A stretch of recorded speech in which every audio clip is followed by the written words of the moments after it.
누가복음 1장에 마리아가 주의 말씀이 내게 이루어지니 나는 행복한 여자입니다 라고 말을 했더라고요.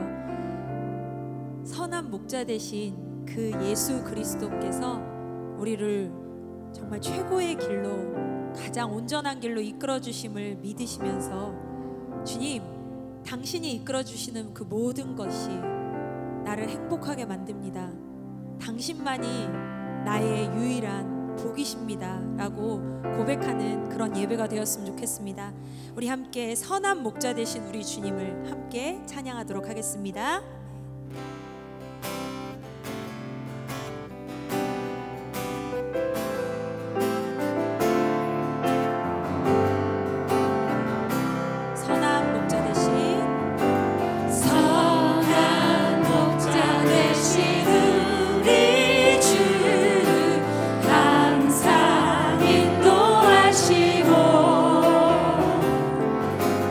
푸른 풀밭 좋은 곳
주 예수보다 더 주 예수보다 더 귀한 것은 없네.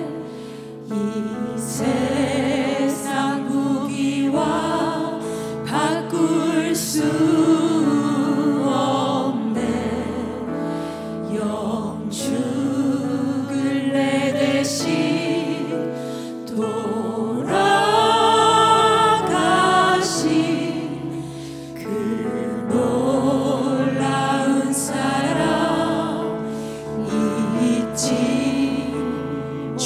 예수보다 더 귀한 것은 없습니다.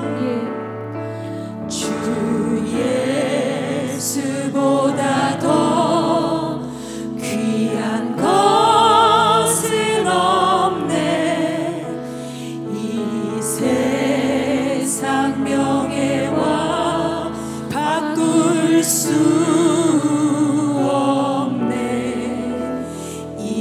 이전에 즐기던 세상 일도 주 사랑하는 마음 뺏지 못해. 세상 즐거움 다 버리고 세상 자랑 다 버렸네. 주 예수보다 더 귀한 것은 없네. 예수 밖에는 없네. 주 예수보다 더 귀한 것은 없네. 이 세상 행복과 바꿀 수 없네. 유혹과 핍박이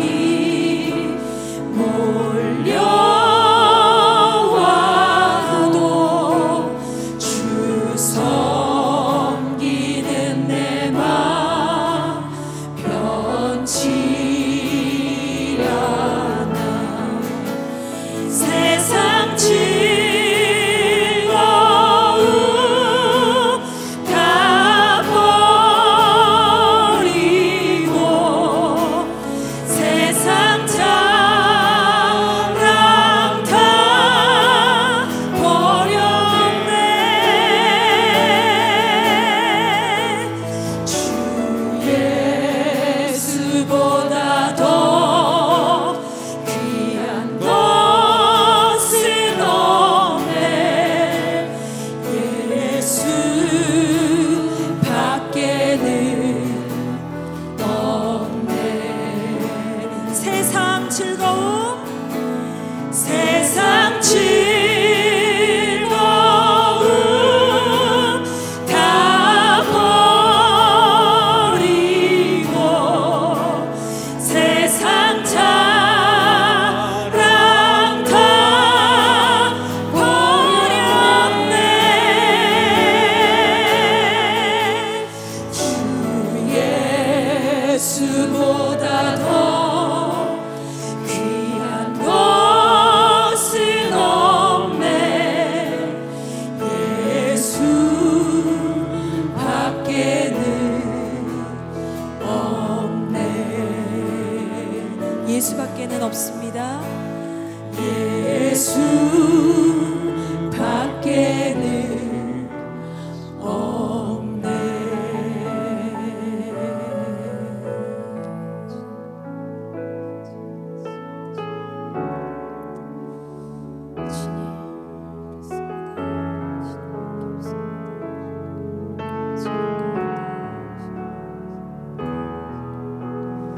예수 그리스도의 십자가를 함께 지원하고 되게 하시옵소서.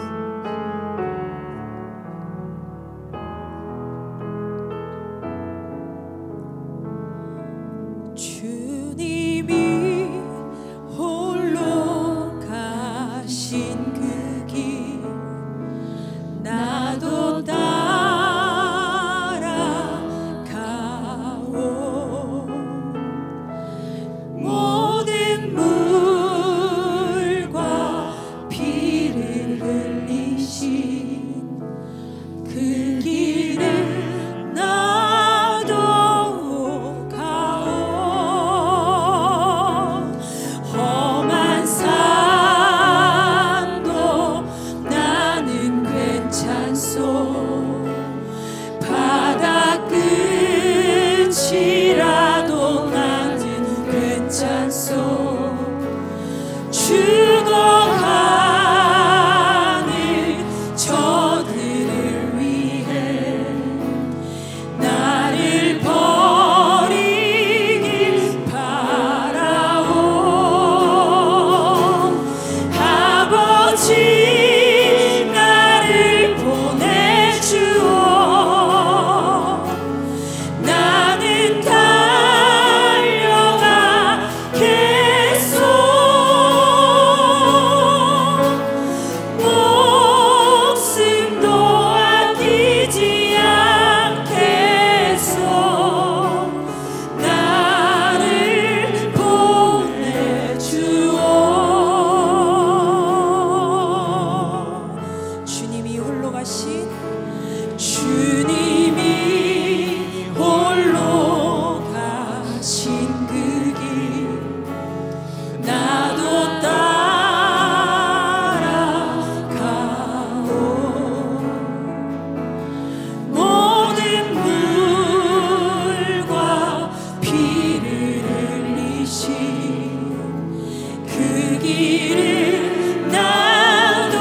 목자 되신 예수님이 부르시는 길은 십자가의 길입니다.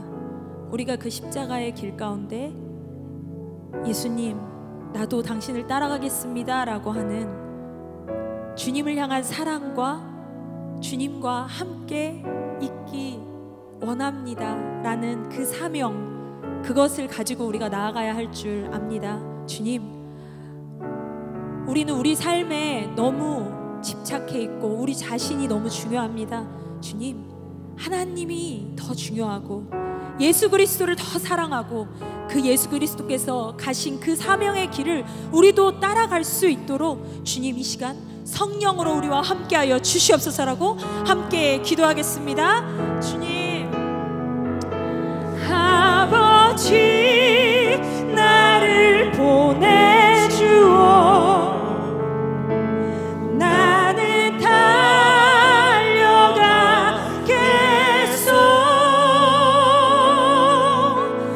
목숨도 아끼지 않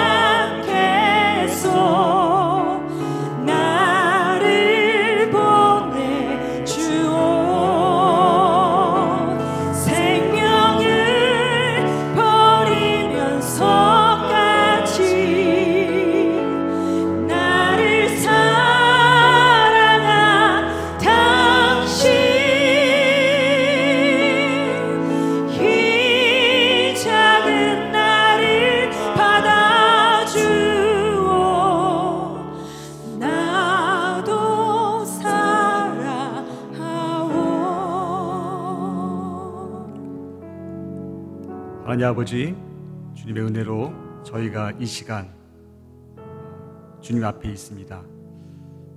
때를 따라 도우시는 그 은혜를 사모하여서 주님 앞에 나왔습니다. 우리 안에 무거운 짐, 마음에 답답한 것들, 또 인생에 얽어져 있고 우리가 풀어낼 수 없는 그 꼬인 실과 같은 연약함을 가지고 주 앞에 나왔습니다.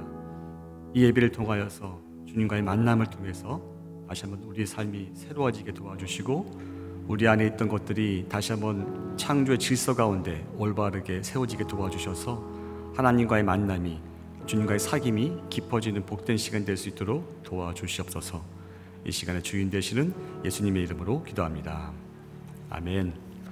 할렐루야. 이곳에 오신 또 이제 영상으로 참여하시는 분들 가운데 하나님의 동행하심이, 또 우리를 세우신 하나님의 그 역사가 늘 함께 하시길 축원합니다. 우리 진리란 찬양을 가지고 같이 축복했으면 좋겠습니다. 하나님 사랑 변치 않는다.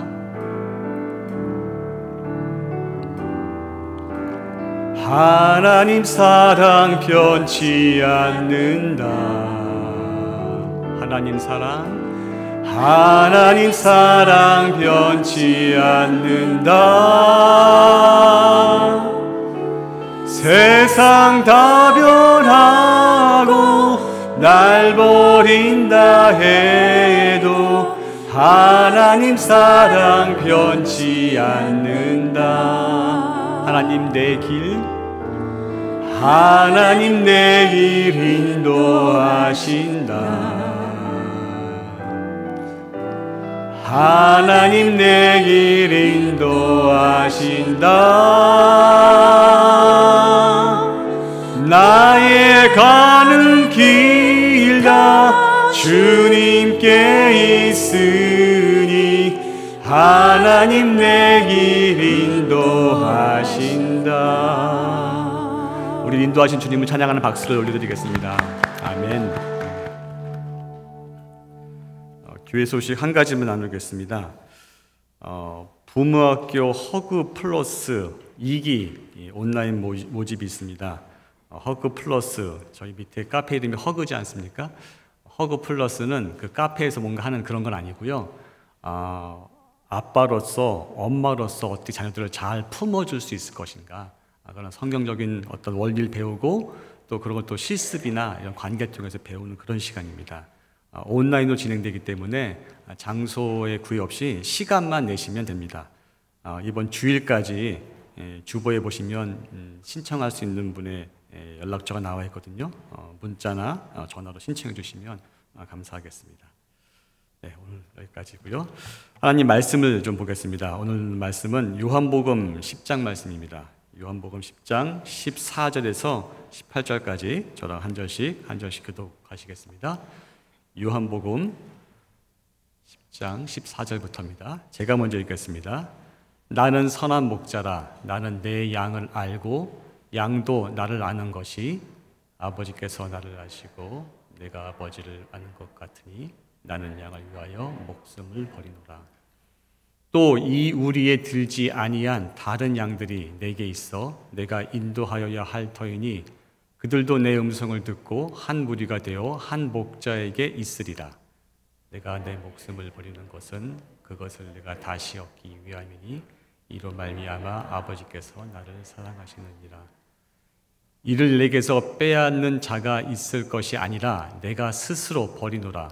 나는 버릴 권세도 있고 다시 얻을 권세도 있으니 이 계명은 내 아버지에게서 받았노라 하시니라. 아멘. 저희가 성경적인 리더십, 성경적인 지도력에 대해서 이제 10월 한 달 수요일 날 말씀 나누고 있습니다. 혹시 그 기독교 고전, 일반인들도 고전으로 치는 책이 있습니다. 고전이라고 하면 두고두고 시대를 넘어서서 꼭 읽어야 될 책을 보통 고전이라고 하죠. 그 중에 많은 분들이 읽었던 혹은 읽어야 될 책 중에 하나가 신곡입니다. 단테의 신곡. 그 단테의 신곡의 지옥편에 보면요, 세 권으로 되어 있는데 지옥편에 보면 세 가지의 동물이 등장합니다. 표범이 나오고 사자가 나오고 늑대가 나옵니다. 그것은 약간 상징성 있는 동물들인데요. 표범은 욕정을 상징합니다. 그 다음에 사자는 교만을 상징하고요. 늑대는 탐욕을 상징합니다. 이것이 왜 나왔을까? 성경에서도 비슷한 얘기를 하고 있거든요. 요한 사도가 주로 얘기했던 세상을 정의할 때 세 가지 정의합니다. 육신의 정욕, 안목의 정욕, 이생의 자랑. 같은 맥락이고요. 리차드 포스터라는 현대 영성가는요, 이거를 현대말로 바꿨습니다. 돈, 섹스, 권력. 이렇게. 어떻게 얘기하면 이 부분은 우리가 쉽게 넘어갈 수 없는 부분인 거죠. 인간으로서. 왜 그런가 보면 창세기까지 거슬러 올라갑니다. 하와가 타락할 때 바로 이 세 가지가 걸려 넘어졌죠. 그래서 그것을 우리가 계속해서 조심하지 않으면 아담과 하와 같이 또 걸려 넘어질 수 있는 연약한 우리 가운데 있다는 전제로 요 말씀을 나눕니다. 예수님도 이 땅에서 요 세 가지를 피하실 수 없었어요. 그래서 공생의 첫 광야 기간 동안에 뭐 하셨습니까? 마귀, 사단으로부터 세 가지 시험을 받으셨죠. 이 세 가지 시험 중에 근데 혹시 마지막 시험이 뭔지 기억나십니까? 마지막 시험?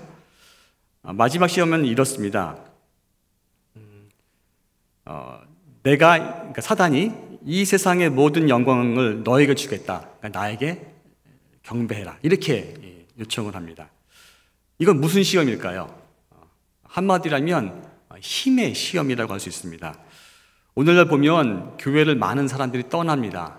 참 안타깝습니다. 제가 신앙생활 한 지가 조금 된 것 같더라고요. 근데 그동안 쭉 보면서 어떤 안타까움이 있냐면요. 어릴 때는 열심히 교회들 나와요. 이렇게 유치부, 유년부 뭐 이렇게 잘 나오다가 초등부 좀 넘어가면서부터 머리가 커지면 사춘기가 되면서부터 조금 이제 소홀해지다가 사춘기 절정인 중등부쯤 되면요. 교회를 슬슬 떠나기 시작합니다. 그래서 고등학생쯤 되면 교회를 보통 졸업하죠. 그리고 대학에 타지로 가면서 신앙생활하고 발을 끊는 사람들을 너무나 많이 봤어요.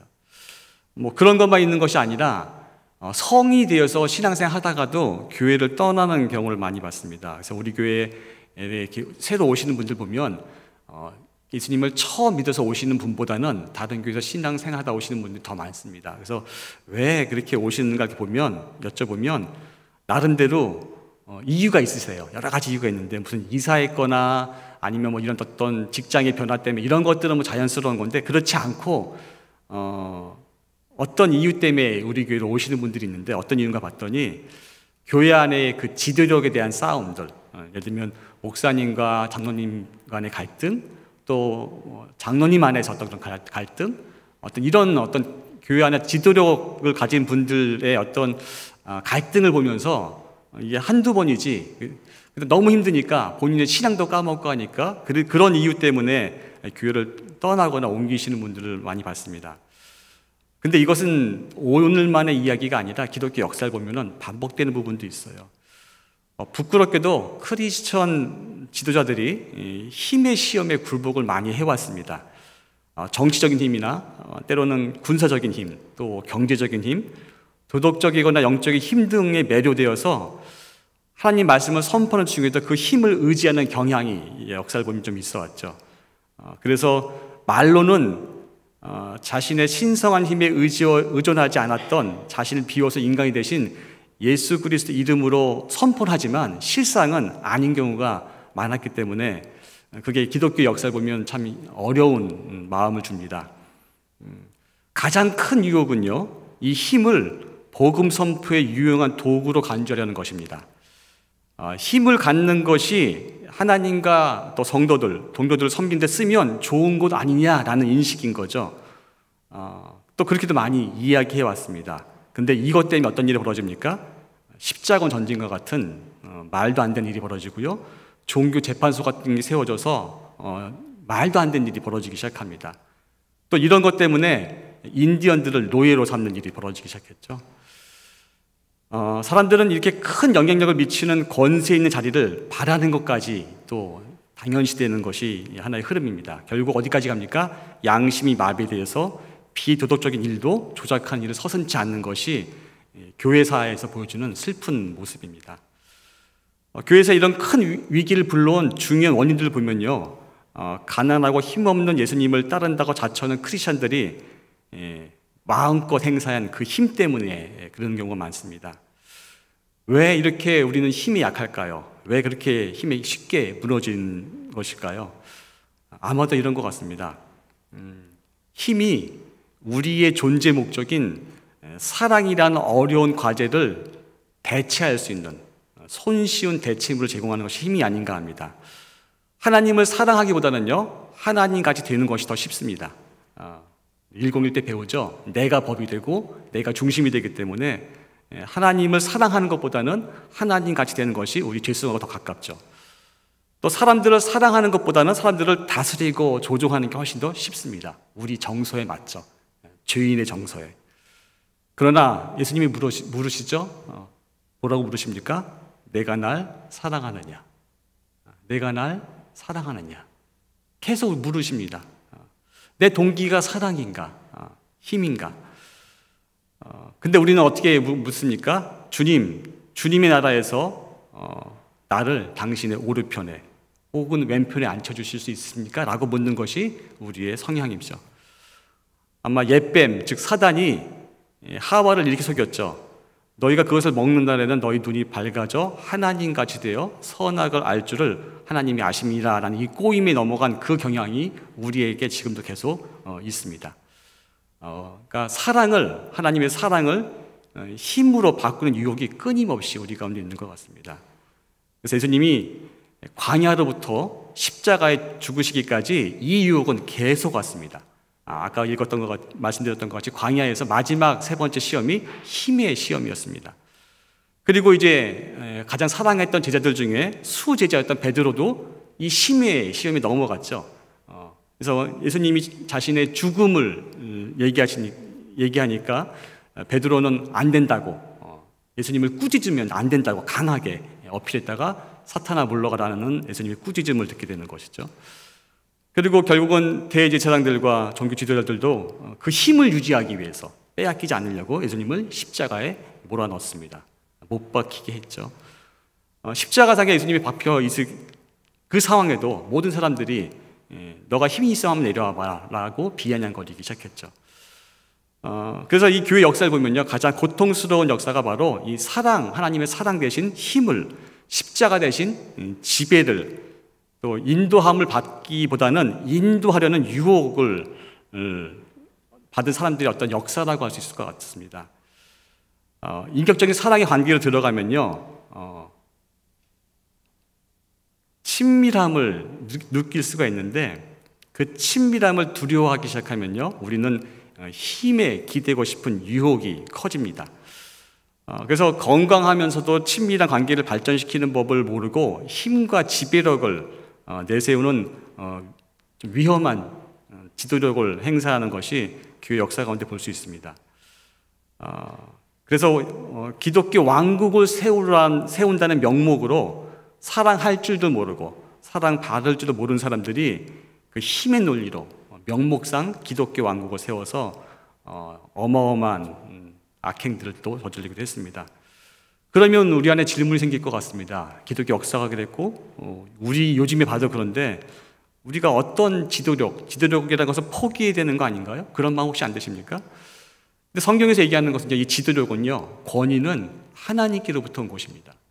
권위의 목적이 원래 뭐죠? 몸을, 공동체를 보호하기 위해서. 우리가 106 때 배웠죠. 권위를 갖고 있는 분을 어떻게 하라고요? 섬기고, 권위 아래에 있는 분은 잘 따라가는 것이 이 공동체를 보호하는 하나님의 질서입니다.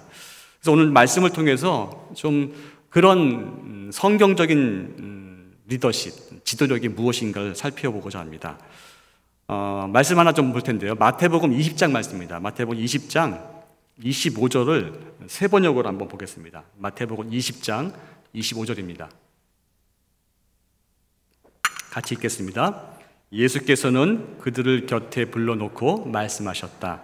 너희가 아는 대로 이방 민족들의 통치자들은 백성을 마구 내리누르고 고관들은 백성에게 세도를 부린다. 이 너무나 우리 익숙한 모습이죠. 세상적인 힘의 모습입니다. 권세를 가진 통치자가 자기 마음대로 백성을 마구 내리누리고 높은 지위에 있는 사람들도 세도를 부리는 것. 이게 우리 한국 사를 봐도 반복되는 것 같습니다. 지금도 별 다르지 않고요. 이것이 왜곡된 지도력의 모습입니다.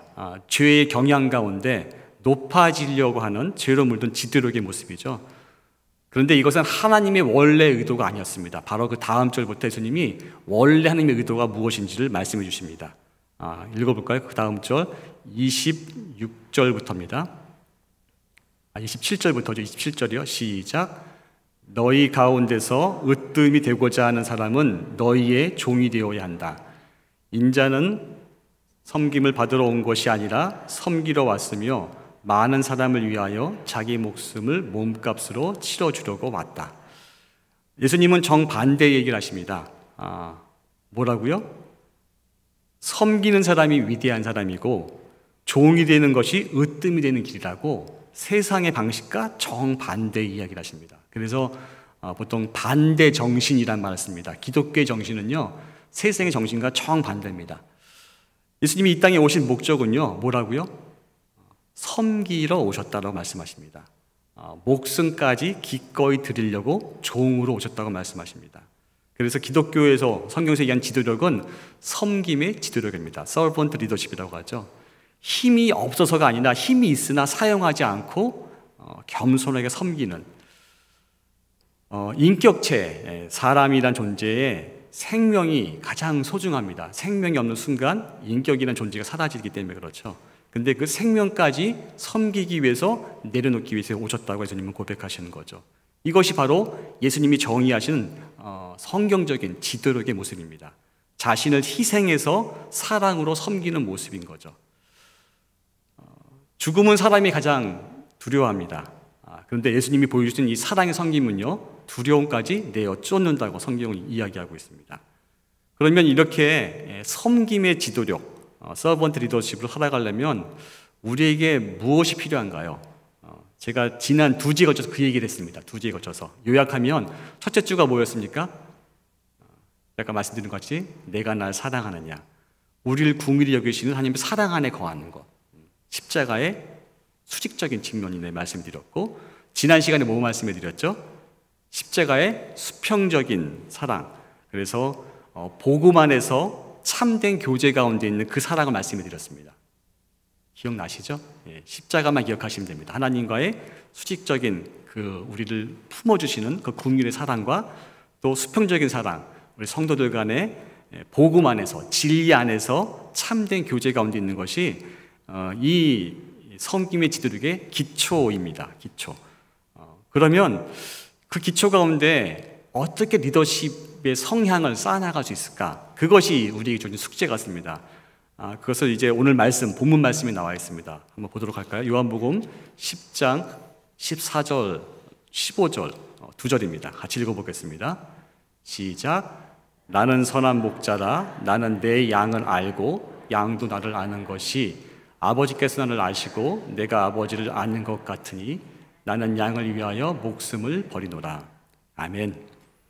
먼저 이 말씀을 다시 한번 뒤에 설명할 텐데 설명하기 전에 한 단어를 좀 자세히 설명하고 그 다음에 설명이 될 것 같아요. 왜냐하면 성경에 나오는 이 안다, 안다란 말 자체가 우리가 안다라고 생각하는 말하고 개념이 달라요.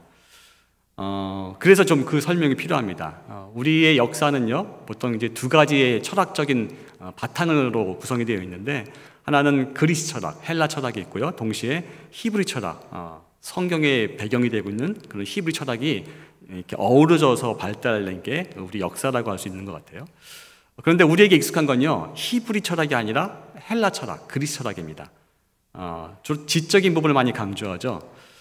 성경에서도 보면요, 사도 바울이 그리스의 아테네에 갔을 때 복음을 전하다가 어떤 상황을 맞이합니다. 그 상황을 좀 읽어보시면 그리스 철학, 헬라 철학의 핵심이 뭔지가 좀 잘 담겨 있습니다. 사도행전 17장 18절에서 21절을 세 번역으로 좀 보도록 하겠습니다. 같이 한번 제가 교대로 저랑 같이 한번 읽도록 하겠습니다. 시작. 그리고 몇몇 에피쿠로스 학자와 스토아 철학자도 바울과 논쟁하였는데 그 가운데서 몇몇 사람은 이 말쟁이가 도대체 무슨 소리를 하려는 것인가 하고 말하는가 하면, 또 몇몇 사람은 그는 외국 신들을 선전하는 사람인 것 같다 하고 말하기도 하였다. 그것은 바울이 예수를 전하고 부활을 전하기 때문이었다. 19절이요.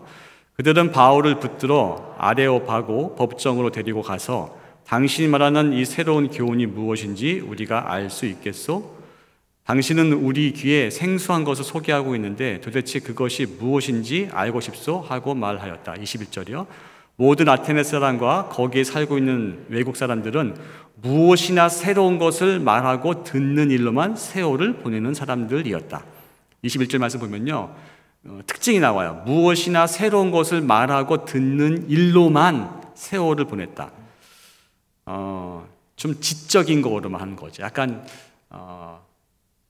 선비노름 비슷한, 그렇죠?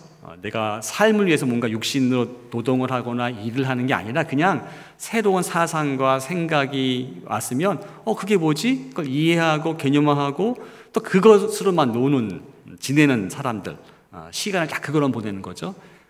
그런 경향이 있어요. 그래서 여러분도 이제 그런 교육을 받았습니다. 그런 철학의 바탕으로. 그래서 학교에서 무엇을 아느냐라고 물어보는 것이 시험이잖아요. 시험을 볼 때 무슨 내용을 시험 봅니까? 어떤 내용 정확히 기억하고 있는가? 그 개념을 잘 이해하고 응용할 수 있는가? 이런 것들을 시험에서 배우지 않습니까? 그러니까 안다는 개념, 안다는 말이 그러니까 지적인 부분만 얘기하는 거죠. 그래서 이런 패단이 있습니다. 어떤 패단이 있냐면 이런 교육에 익숙하다 보니까 똑똑한 비양심적인 이기적인 사람들이 나올 수 있어요.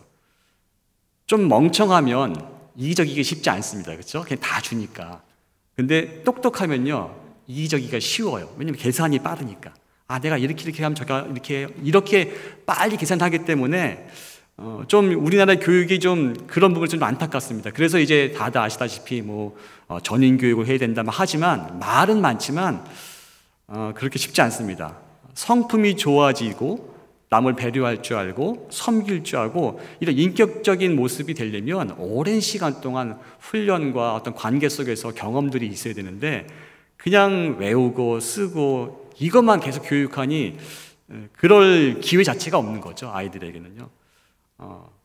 심지어 모든 어떤 그렇게 도덕적인 행동, 섬김의 그것도 점수 따기 위한 행동으로 바뀌기 시작합니다. 그래서 보통 중학교 때부터 관리를 쫙 하잖아요. 생기부 관리를 쫙 해서 관리하는 비용을 누구한테 컨설팅 받고 수백씩 매달 주면서 생기부를 쭉 만들어야 원하는 대학에 갈 수 있는 이렇게 정말 이상한 교육 시스템이 현재 한국의 현실입니다.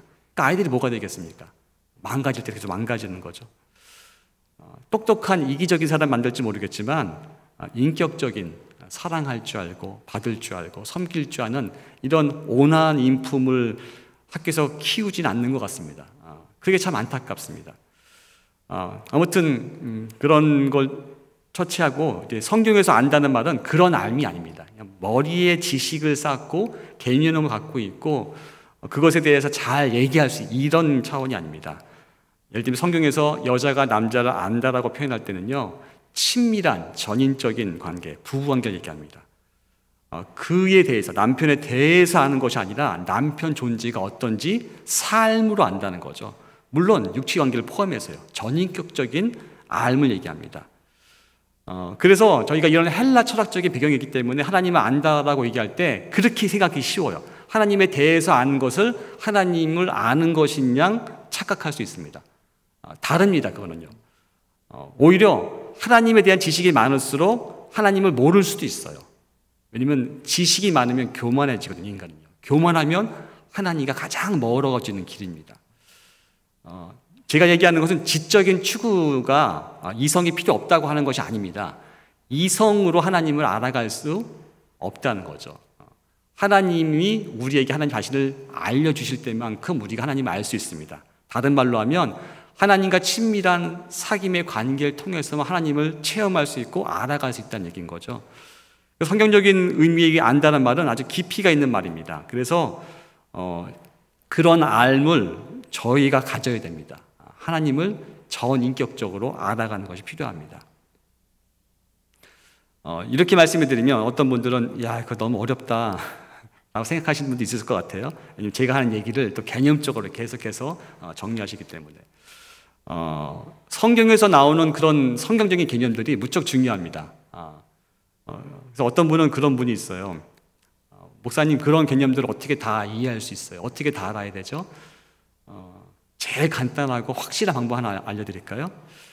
이거는 여러분이 실행할 수도 있고 못할 수도 있는데 주로 탈북하신 분들이 미션 홈에 있을 때 쓰는 방법 중에 하나예요.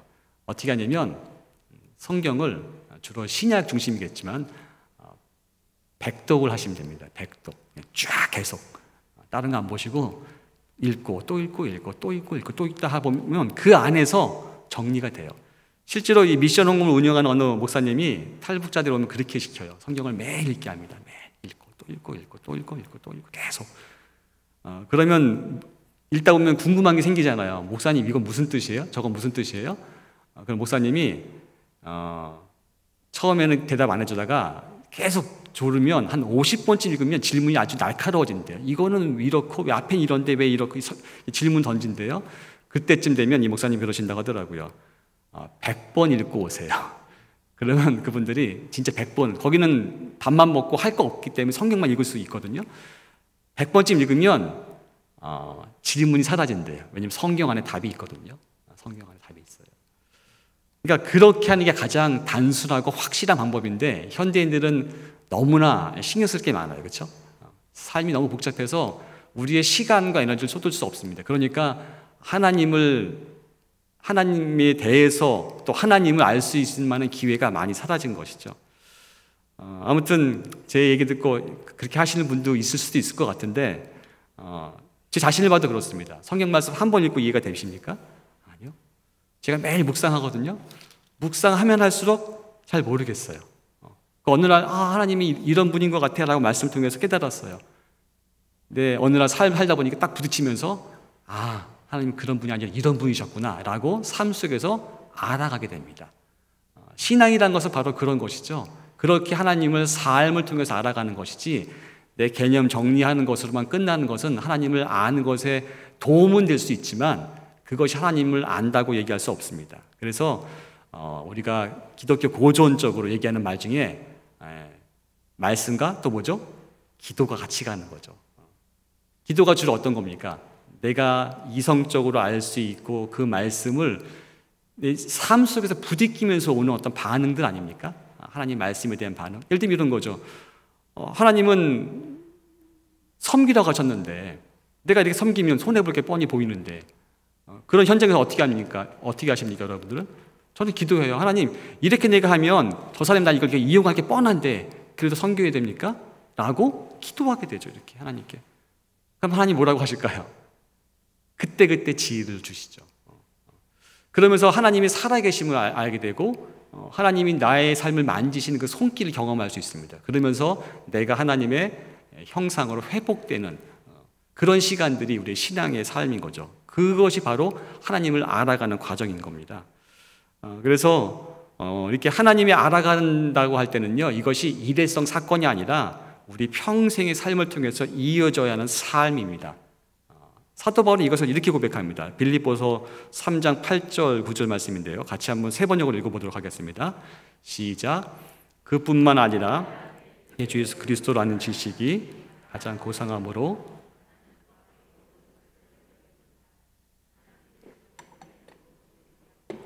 그 모든 것을 오물로 여깁니다. 나는 그리스도를 얻고 그리스도 안에 있는 사람으로 인정받으려고 합니다.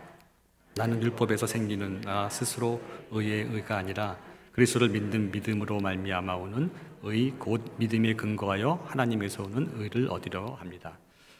사도 바울은 내주 그리스도를 아는 지식, 이 지식이 머릿속의 지식이 아니라는 거 아시겠죠? 하나님을 체험한 그것이 가장 고상하기 때문에 나의 모든 것, 사도 바울이 학벌도 어마어마했죠, 그렇죠? 요즘 치면 박사학위 여러 개 있었고 그 가문도 어마어마했고 그 모든 것을 다 배설물로, 오물로 여긴다고 표현합니다. 그리스도를 알아가는 것, 그분을 인격적으로 만나서 그분과 사귀는 것이, 그래서 그분을 체험하는 것이 가장 소중하기 때문에 나머지 다 오물로 먹인다고 얘기합니다. 왜냐면요, 하나님을 아는 진정한 알면 이렇게 하나님과의 사귐을 통해서만 얻을 수 있는 거지 한 번에 어떤 은혜 받았던 경험 자체 하나만 가지고 되는 것이 아닙니다. 지속적인 사귐이 없으면 진정한 알면 없습니다. 우리가 인격적인 존재인데, 인격적인 존재는요, 친밀한 그 사귐의 관계를 통해서 서로 알아가는 것이 하나님이 허락한 창조의 원리고 창조의 질서입니다. 그래서 오늘 말씀이 그 답을 주는 겁니다. 요한복음 10장 14절 18절 말씀을 저희가 쭉 읽었는데 14절 15절 말씀에 이렇게 기록합니다. 나는 선한 목자라. 나는 내 양을 알고 양도 나를 아는 것이 아버지께서 나를 아시고 내가 아버지를 아는 것 같으니. 그러니까 이렇게 설명하는 겁니다. 하나님, 성부 하나님, 성자 하나님이 서로 친밀한 교제의 암을 갖는 것 같이 이 삼위일체 하나님과 나도 그렇게 사귐을 통해서, 인격적인 사귐을 통해서 알아간다고, 닮아간다고 성경은 이야기하는 것입니다. 이것이 영적인 원리입니다. 이런 삶을 살 때, 이렇게 하나님을 알아갈 때 비로소 그 힘의 논리에서 벗어날 수 있다고 성경은 이야기하죠. 그것이 세상적인 지도력을 이길 수 있는 유일한 방법이라고 성경은 알려주고 있습니다. 예수님처럼 세상 모든 권세를 가지셨지만 힘이 없는 모습으로, 겸손의 모습으로, 사랑의 섬김으로 살아갈 수 있는 힘이 내게로부터 오는 것이 아니라 하나님과의 사귐의 깊이로부터 온다고 성경은 말씀해 주시는 거죠. 오늘 말씀을 정리하면 이런 겁니다. 요한복음 21장 18절에 이런 말씀이 있습니다. 요한복음 18장 21절 말씀 한번 읽어보겠습니다. 같이 읽겠습니다. 내가 진실로 진실로 내게 이르노니 내가 젊어서는 스스로 띠띠고 원하는 곳으로 다녔거니와 늙어서는 내 팔을 벌리리니 남이 내 띠띠우고 원하지 아니한 곳으로 데려가리라. 이게 예수님이 베드로에게 하신 말씀이에요. 베드로한테 내가 날 사랑하느냐라고 3번 얘기했을 때 베드로가 사랑한다고 고백을 했을 때 사명을 말씀하시고 그 다음에 하신 말씀이 사람들이 너를 원하지 아니하는 곳으로 데려가리라. 이 말씀이 어떻게 보면 기독교 리더십의 아주 핵심을 갖고 있습니다. 기독교적인 리더십의 핵심. 예수님의 그 겸손한 길에 아주 본질을 얘기하고 주고 있죠. 세상은 이렇게 얘기합니다. 내가 어렸을 때는 의존적이었고 내가 원하는 대로 갈 수 없었지만 내가 자라서 스스로 결정할 수 있을 때에는 내 독자적인 길을 가고 내 운명을 지배해라. 이렇게 세상을 가리킵니다. 그렇지만 예수님은 반대의 생각을 말씀하시죠. 예수님이 말하는 성숙함, 성경적인 리더십, 지도력은요, 자신이 가고 싶지 않은 곳으로 기꺼이 이끌려 갈 수 있는 능력이라고 말하고 있는 것입니다. 자신이 가고 싶지 않은 곳으로 기꺼이 이끌려 갈 수 있는 능력. 이 말이 여러분에게만 부담이면 저도 부담입니다. 아마 모든 인간에게 부담일 것 같아요. 사람은요, 기본적으로 자신이 가고 싶은 길만 가고 싶어 합니다. 그렇죠? 아닙니까? 저만 그러면 다행이고요. 자신이 가고 싶지 않은 곳으로 기꺼이 이끌려 갈 수 있는 능력이 성경적인 지도력이라고 예수님은 우리에게 말씀해 주시고 계십니다. 섬기는 지도자는요, 자신이 모르는 또는 바라지 않는 고통스러운 곳으로 이끌려가는 지도자라는 받아들이기 어려운 진실을 날마다 받아들이는 것입니다. 지도자가 그러니까 여러분 아니라고? 아닙니다. 모든 그리스도인은 지도자입니다. 왜냐하면 세상 가운데 빛으로, 소금으로, 영향력 있는 자로 부름받는 게 우리의 정체성이기 때문에 그렇습니다. 여러분들이 그렇게 살지 않을 때는요, 결국 힘의 논리에, 힘에 좌우되는 삶을 살 것입니다. 이 세상의 길은요, 상향적인 길입니다. 그렇죠? 무조건 올라가려고 그래요. 올라가려고 계속. 십자가의 길은요, 하향의 길입니다. 계속 내려갑니다. 더 내려가죠. 죽기까지. 하나님의 그 처음 사랑, 그 먼저 사랑을 듣고 내가 날 사랑하느냐, 우리에게 그 사랑의 음성을 주시잖아요. 그때 예라고 대답한 사람들은요, 예수님같이 살아갑니다. 어떻게? 하향적인 길. 그런데 신비한 것은 거기에만 하나님의 평강과 참된 기쁨이 있습니다. 왜냐하면 이 평화와 기쁨은요, 세상에 속한 것이 아니기 때문에 그렇습니다. 그래서 여기서 제가 말씀드리고 싶은 거는 그리스도인의 성경적인 리더십의 가장 중요한 특성이 힘과 지배의 지도력, 리더십이 아니라는 것입니다. 무력, 힘이 없음과 겸손의 지도력이 성경적인 지도력입니다. 그 속에서 고통받는 하나님의 종 예수님이 계시는 것이죠. 또 이렇게 말씀드린 어떤 분은 그러면 우리는 그냥 환경에 수동적으로 아무것도 안 하고 노력도 안 하고 뭔가 목표를 이루려고 하지도 않고 그런 것을 얘기하는 것이 아닙니다. 이렇게 설명하면 맞는 것 같아요. 사랑 때문에, 오직 하나님의 사랑 때문에 계속해서 내 권리를, 힘의 사용을 포기하는 지도력, 이것을 이야기하는 것입니다. 또 영적인 삶에 힘이 없다는 것과 또 겸손하다는 것을 줏대 없이 다른 삶을 대신해서 막 내 삶에 대한 결정을 하라고 내버려두려는 그런 말이 아닙니다. 오히려 예수님을 깊이 사랑해서 어디로 인도하시든지 그분을 따를 준비가 되었다는 의미입니다. 예수님과 함께함으로 생명을 찾고 또 풍성히 찾을 것이라는 그런 것을 이제 경험하는 삶으로 간다는 뜻인 거죠. 이 맥락에서 좀 하나 더 짚고 넘어갈 것이 하나 있는데요. 이것도 부담스럽습니다.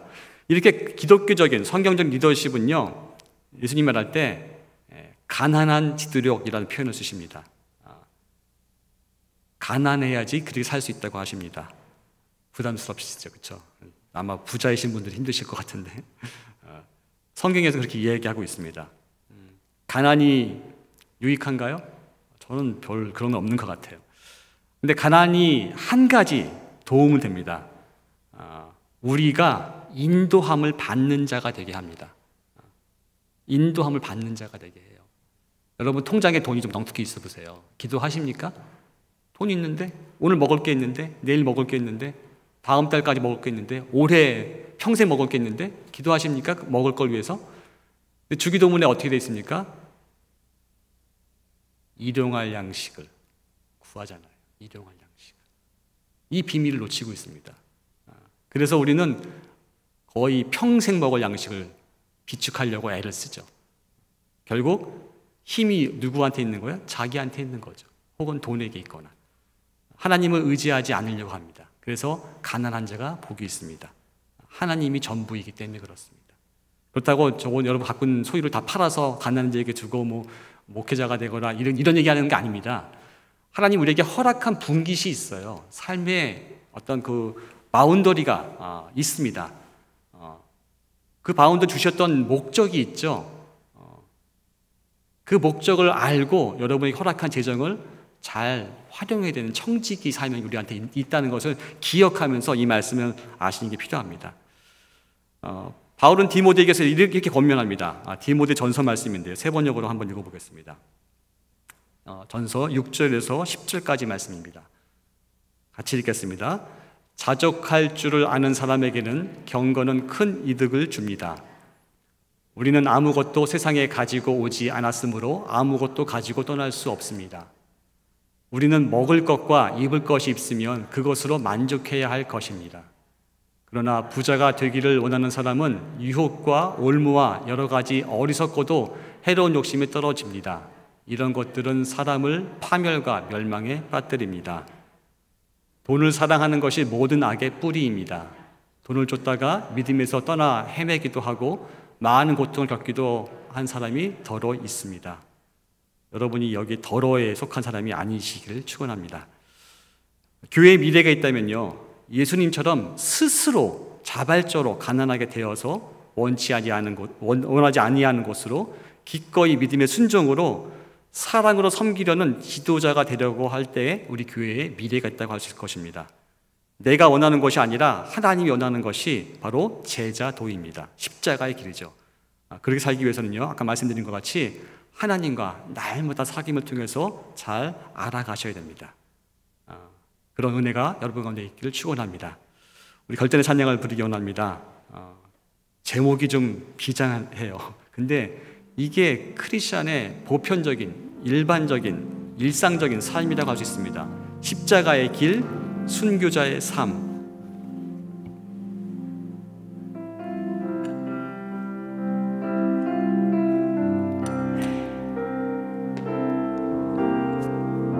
내 마음의 주를 향한 사랑이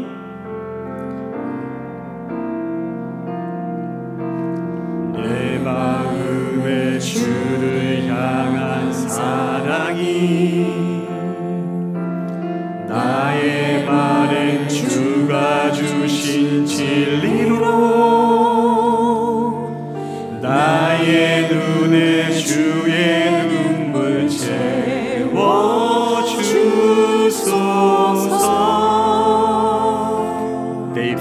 찬양의 향기가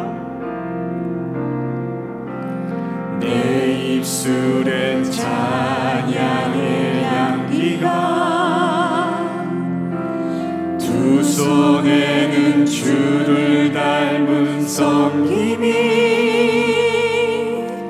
나의 삶에 주의 흔적 남게 하소서.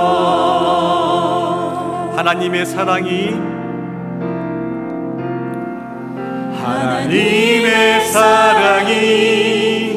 영원히 함께하리. 십자가의 길을 걷는 자에게 순교자의 삶을 사는 이에게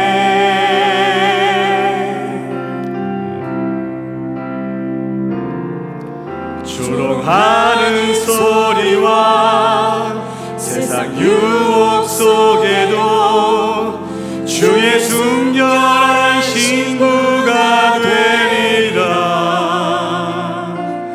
내 생명 주님께 드리리. 한 번 더 하겠습니다. 내 마음에 주를 향한 사랑이 내 마음에 주를 향한 사랑이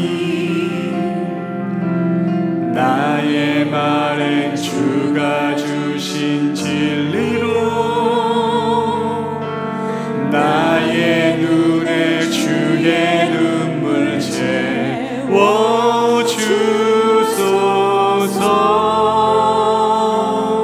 내 입술에 찬양의 향기가 두 손에는 주를 닮은 섬김이 나의 삶에 주의 흔적 남게 하소서. 하나님의 사랑이 하나님의 사랑이 영원히 함께하리.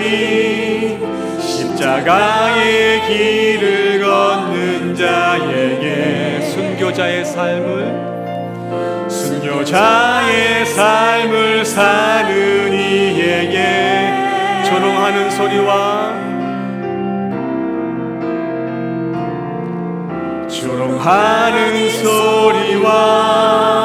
세상 유혹 속에도 주의 순결한 신부가 되리라. 내 생명 주님께 내 생명 주님께 내 생명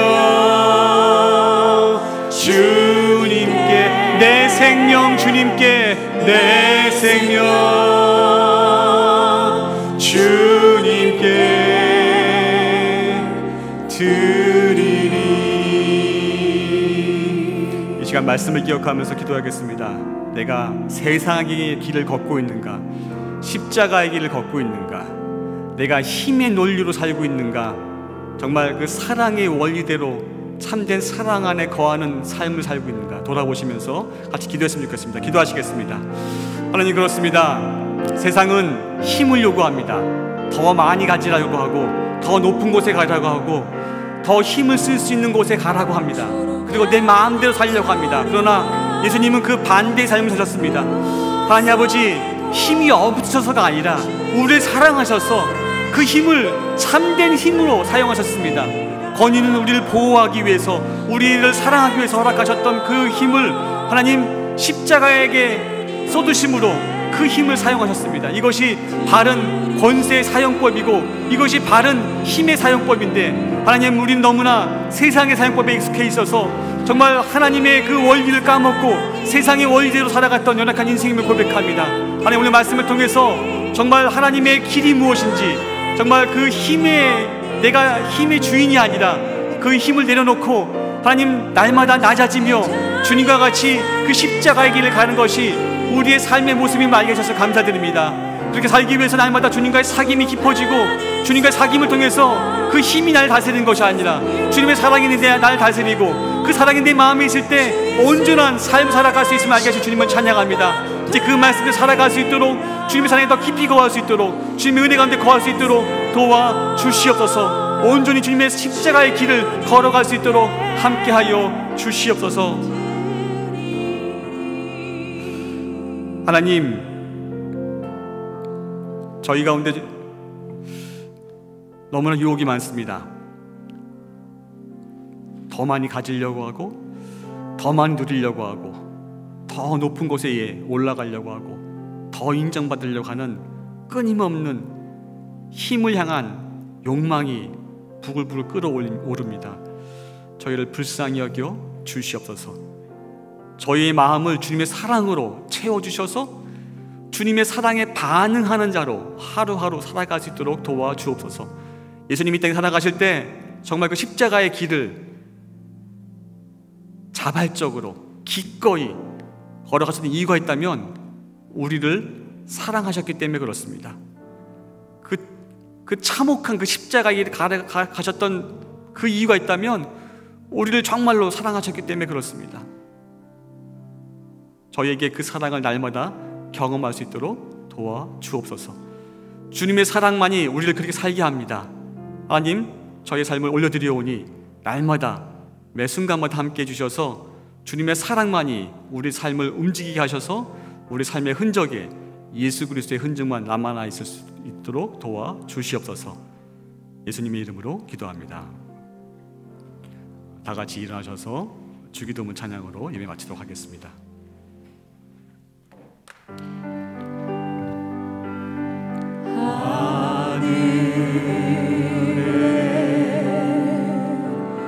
계신 아버지,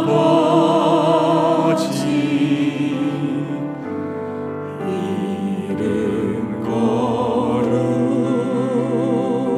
거룩하사 주님 나라 임하시고 드시